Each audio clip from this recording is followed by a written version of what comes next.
শহুরে যানজট কোলাহলময় রাস্তা দিয়ে ড্রাইভ করছে ইভান। পাশের সিটে তনুজা বসে, দৃষ্টি তার জানালা দিয়ে বাইরে। দুজনই বড্ড চুপচাপ আছে, পিনপিনে নীরবতা দুজনের মধ্যে। ইভানদের বাড়ি কল্যাণপুর। শ্যামলীতে আসতেই ট্রাফিক সিগন্যাল লাল বাতি জ্বলে উঠল। দুই হাত স্টিয়ারিং এর উপর রেখে আর চোখে তনুজার দিকে তাকায় ইভান। তনুজা জড়সড় হয়ে বসে। কিছুপল পরেই ইভান দৃষ্টি সরিয়ে সামনে তাকায়।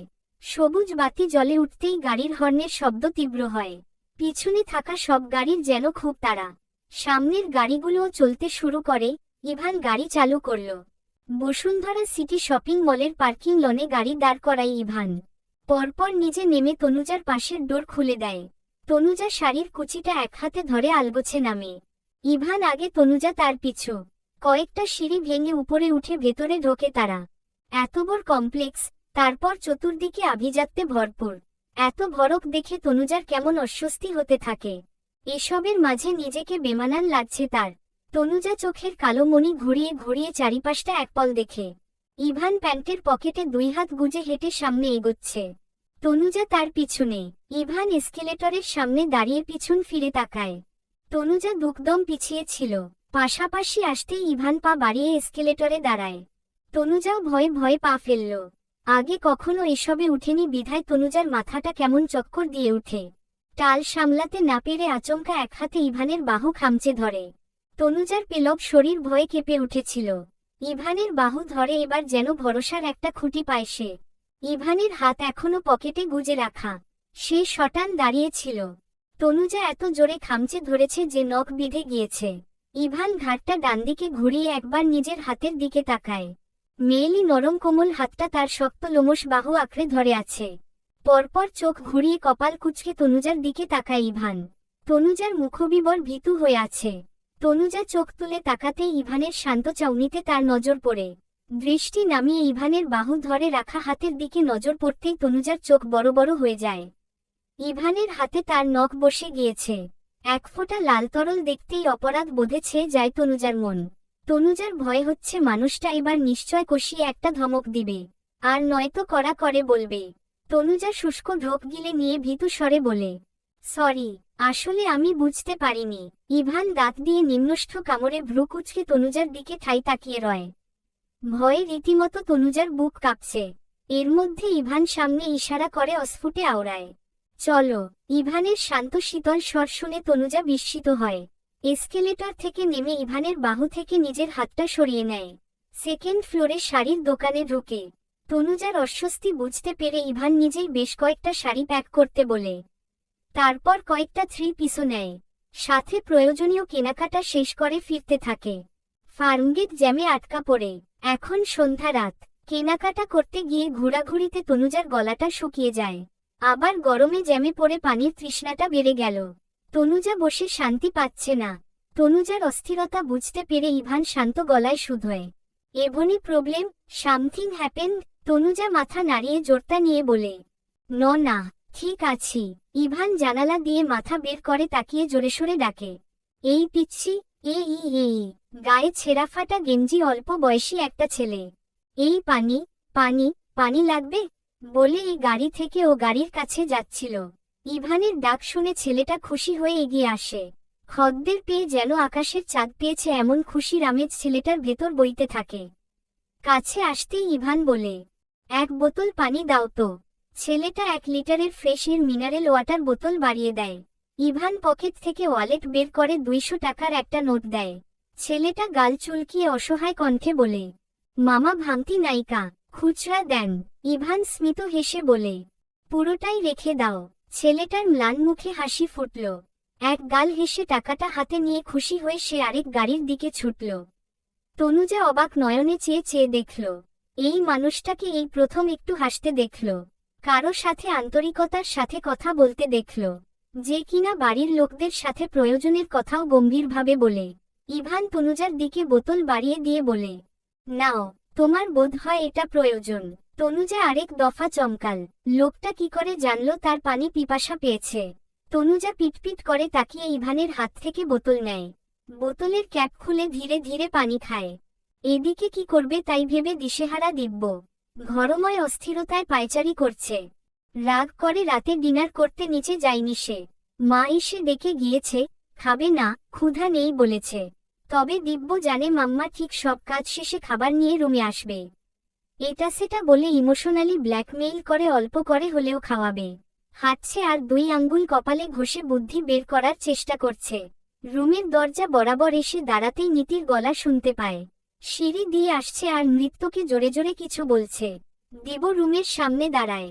নীতি নৃত্যে 2 বোন ডিনার শেষে করিডোর দিয়ে নিজেদের রুমে যাচ্ছিল। এমন সময় নীতি, এই নীতি, আমার রুমে একবার আয় তো। নীতির চোখ হুট পাখির ডিমের আকার হয় যেন। দিব্যর কথা শুনে থমেরে দাঁড়িয়ে রয়। দিব্য বিরক্ত হয়ে বলে, কথা আছে তোর সাথে। নীতি পাশে থাকা বোনের দিকে তাকিয়ে বলে, তুই রুমে যা, আমি আসছি। দিব্য বিছানায় 2 হাত ঠেস দিয়ে পা দুটো ঝুলিয়ে বসে। নীতি বেশ খানিকটা দূরত্বে বিছানার একপাশে বসে পা দুলাচ্ছে। দিব্য বলে, আমার মনে হয় সেদিনের সত্য ঘটনা সবার জানা উচিত। আসল সত্যিটা বের করতে তনুজার থেকে ডিটেইলস সব শুনতে হবে। সেখান থেকে ক্লু নিয়ে মূল কালপ্রিটকে বের করতে হবে। সেদিন তনুজা কি করে ইভানের রুমে ছিল জানতে হবে। অ্যাকচুয়ালি কি ঘটেছিল জানাটা খুব জরুরি।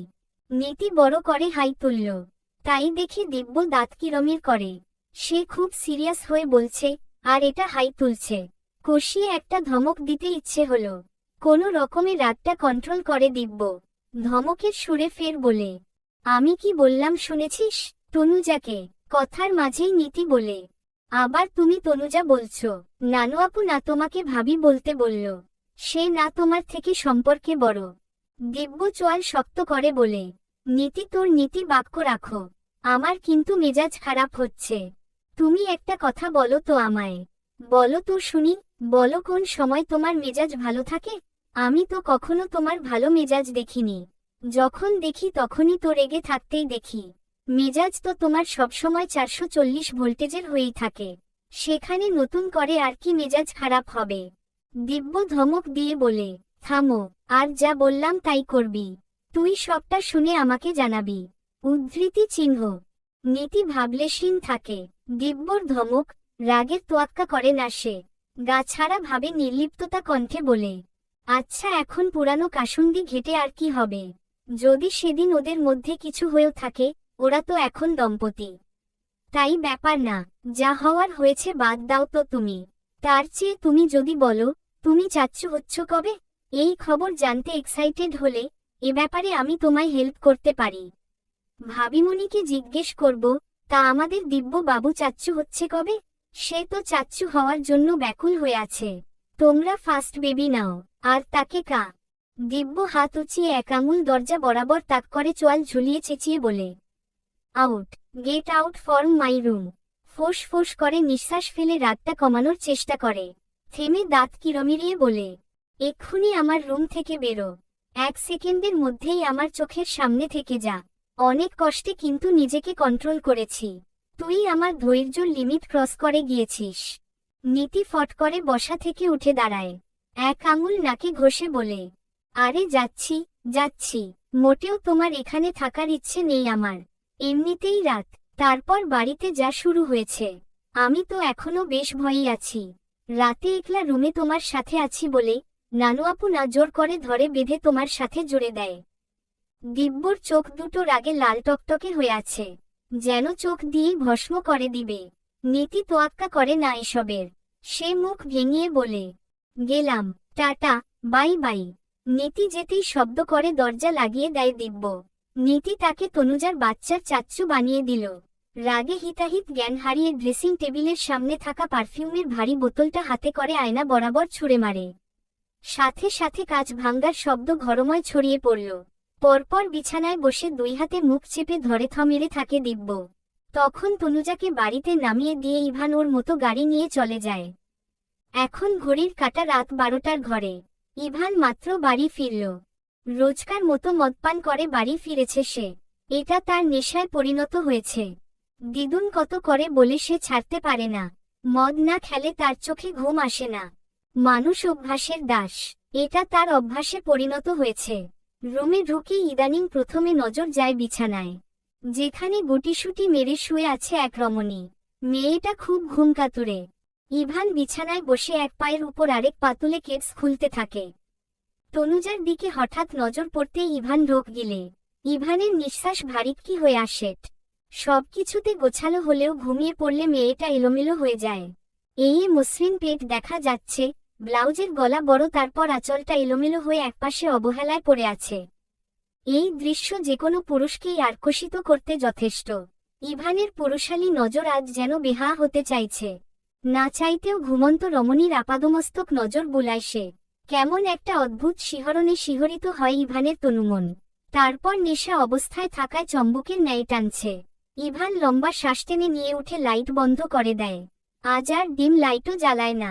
রুমটা অন্ধকার করে দিয়ে সে শুয়ে পড়ে। ইভানের ভেতর অস্থিরতা কাজ করছে।